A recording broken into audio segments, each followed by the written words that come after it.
Well, it's an honor to be here, and I just want to start off, though, by talking about something that I know all of you care deeply about, Hurricane Matthew and the devastation in the Panhandle. And I kind of want to give you just an update, kind of hot off the press, what's just happened with the hurricane.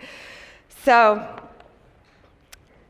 when we started off, we had 400,000 people without power in the Panhandle.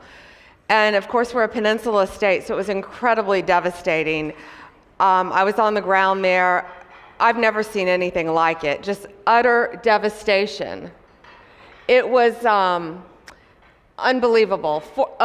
Frankly, I couldn't believe there were only 400,000 without power. And the utility companies came in.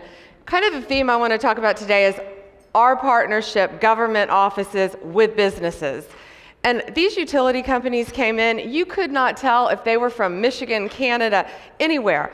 They came from all over the world, literally. All of our Florida companies, all of our states were sending trucks down, and everyone was working hand in hand. The utility poles looked like toothpicks on the ground.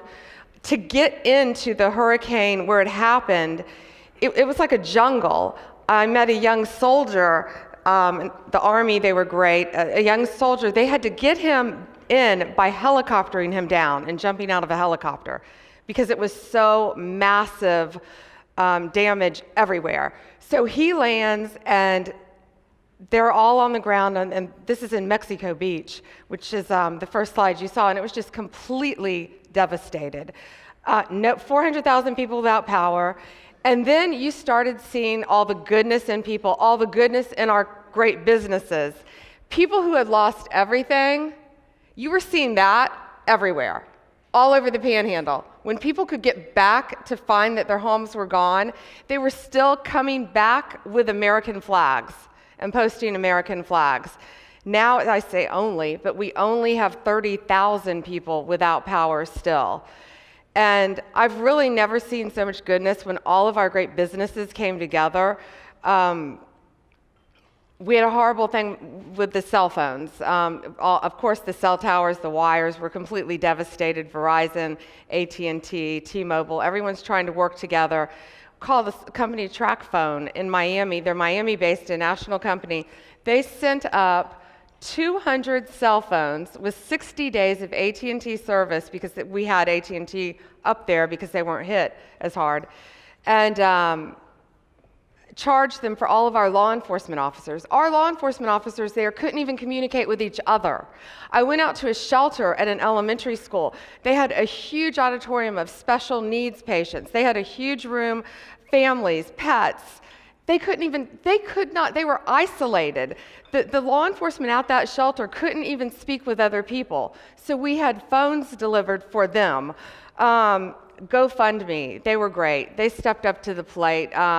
It's sad, Danny Gordon and I say we have each other on speed dial now, and that's a sad place to be after the Pulse nightclub. Then I went out to Nevada to help with the horrible shooting in Nevada, and then of course, Parkland, the Jacksonville shooting, but GoFundMe, they were great corporate partners. All of our convenience stores were amazing. In advance of the hurricane, Chevron sent a letter based on the last hurricane, some issues we had with a bunch of price gouging. Chevron sent a letter and said, they sent it to all of their local stores in Florida and said, if you're gonna gouge, we're gonna pull your franchise and you're no longer gonna be with Chevron. And so people were really proactive this time, whereas the last hurricane we had thousands of complaints. This time we've only had 200, but there's also still such devastation. But again, it's so much goodness that we saw. The airlines, everyone just pulling together, all of our corporate businesses. And again, if you want to donate, if you want to help the Red Cross, the Salvation Army, we're there. And there are plenty of legitimate GoFundMe sites out there and other crowdfunding sites to help as well.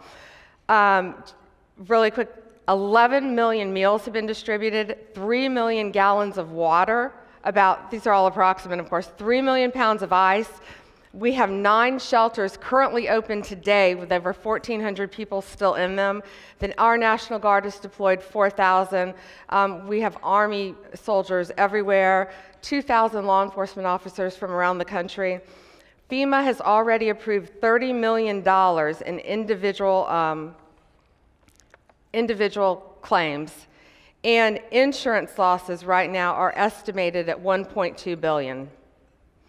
That's how bad it is.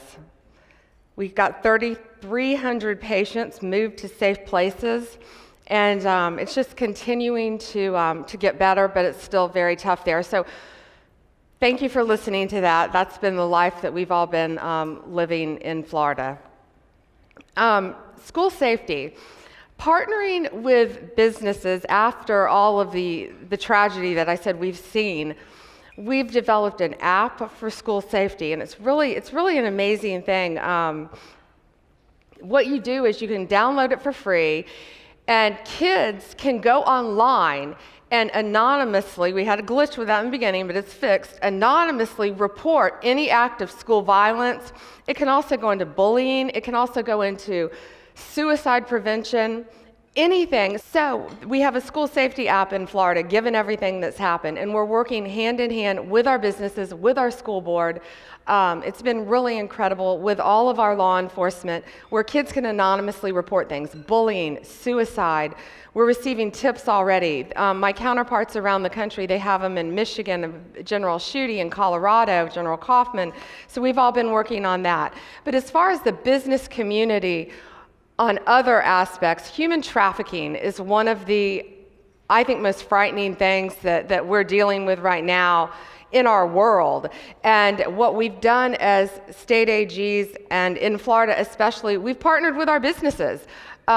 You saw what Uber did. I think you saw the Uber driver who he saw something suspicious in the back of his cab, and he called it in and broke up an entire human trafficking ring. That's unreal. A flight attendant on an airline from Seattle saw a little girl sitting on a plane next to a guy, and it looked like he had command of her and she didn't belong with him. The flight attendant saw the little girl go to the restroom. She put a sticky in the restroom, "Do you need help?" and a pen. The girl wrote yes. Broke up an entire human trafficking ring. So all of you with your law firms and your businesses and your corporations, just sending that out to people to educate them, everybody's looking at me like, what? On how to combat human trafficking, the signs to look for, because you're seeing it all around you and you really don't know what's going on. But we have a website, youcanstopht.com. And if you just send that out to your contacts, we have had such a great response from that, of people wanting to help other people. And that's been so huge and so helpful, especially in the world in which we live. We've partnered with the truckers. They came to us, Truckers Against Trafficking, the Trucking Association. They're our eyes and ears on the road.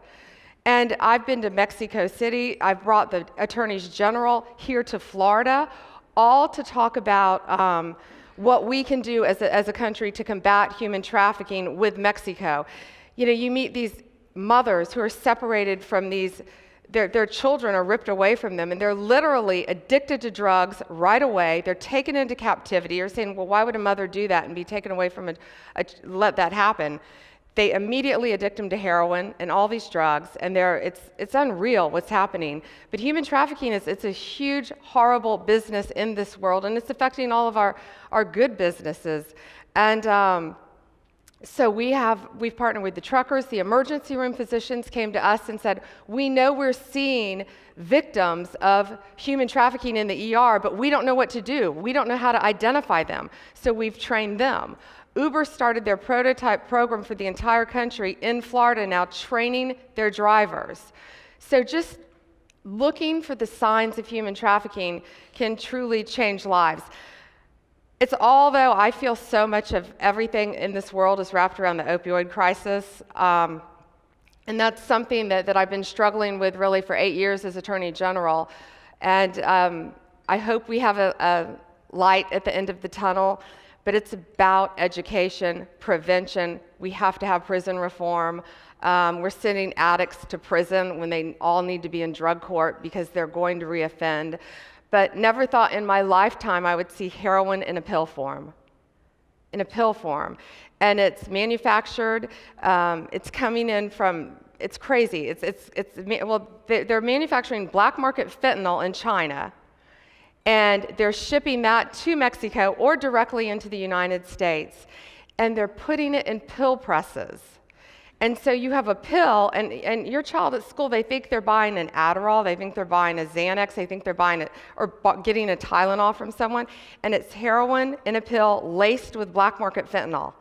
And we had 5 people in Florida in 3 days just drop dead because they took those pills. So it's got to be comprehensive, but we have to work together to fix this.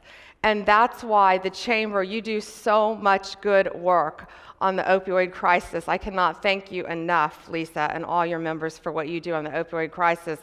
I'm going to be at the White House this afternoon. The president's going to have an announcement regarding the opioid crisis. But we just have to keep doing more. And so what we do is we try to educate, but now, years ago, we would start talking to kids when they were in high school. You've lost them. Now it's middle school and elementary school to educate our children. But we also have to have prevention, and that's the law enforcement aspect of it. We have to get this stuff off our streets. I talked to a DEA agent in Lodgepole, Nebraska, which I'm sorry if you're from Nebraska, I'd never heard of it. And they had a kilo of fentanyl that could kill 1 million people come into Lodgepole, Nebraska from China. So we've been working with UPS, with a lot of our great businesses to try to fix that. That's coming in through the U.S. Post Office. So we've been working on that. Rob Portman has a STOP Act he's been working on. But prevention, education, but also treatment. You know, that's also where our business community can step up and help us. We have got to get folks in treatment. We've got to get people in rehab. We now have safe houses for human trafficking in Florida. We're trying to add more centers where people can get the treatment that they need, because otherwise it's just going to keep cycling. And what we know, in Florida, we're doing great, our unemployment, and our country. Look at our unemployment low. Look at the unemployment with Hispanics. Look at the unemployment, it's at a low with people who haven't even graduated from high school. That's great, but we've got to keep, as a state AG, we've got to keep our state and our country crime-free, and we also have to help those who are addicted to drugs. Because this isn't a statistic, this is me being in a courtroom for 18 years. I don't care if it's a burglary, I don't care if it's a grand theft. The majority of crimes are motivated by drugs. The majority. And so that's what we really have to work on together. But getting the message out to all of the, probably people in this room and people listening, you can impact 1 million people just getting the message out about your kids and drugs and pills that they don't recognize and what they shouldn't take and what they should take. But it's so much about working together. And, you know, AGs get criticized a lot for having a great relationship with businesses. Back to when the hurricane started, it's nice to have a business on speed dial when you need something, and when you need help, and when you need people to have their power on, and people to have their phones turned back on, and people to donate waters. And that's the great relationship that we share with the U.S. Chamber and all of its members. And I cannot thank you all enough for what you've done. And I'm sorry, I'm still under the weather. But have a great lunch, and thank you. And I'm so glad I didn't have to follow your next guest. Thank you.